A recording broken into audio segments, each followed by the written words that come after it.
So I was saying that, everyone has a moment in life that is life-changing. And for me, it was the opportunity after the 8th grade in Ludington to move to Grand Rapids and play tennis, not to be a tennis player, but to become a better football player through footwork that tennis provides and the athleticism.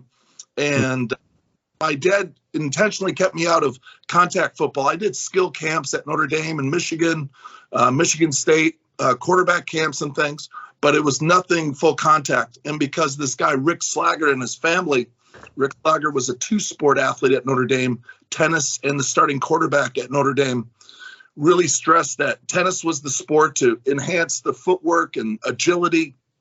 And so even though my dad was a high school tennis coach, he didn't have the skill set to train that next level.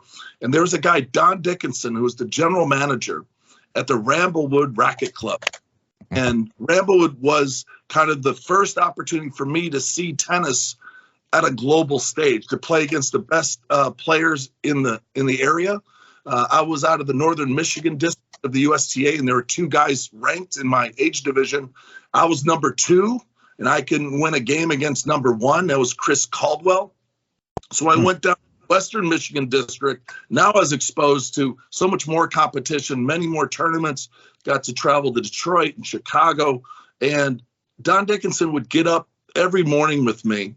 And I stayed at his house with a guy out of Allegan, Craig Eel.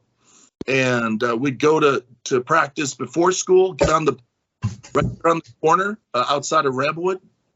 And after school, get right back on the courts. And then there was this guy, George Capistani, that used to slice and dice me and serve me on the court and laugh at me the whole time. And not only was I training hard and learning this game, falling in love with it, but I had players like George that made it fun. And because of Don Dickinson, because of Ramblewood, I fell in love with the sport and wanted to carry it to the next level. Well, we're in a fight. And we're in a challenge right now. And I think, we can go into different areas. But for the first time, tennis in this country has a competitor, and that's pickleball, but real estate development and things like that.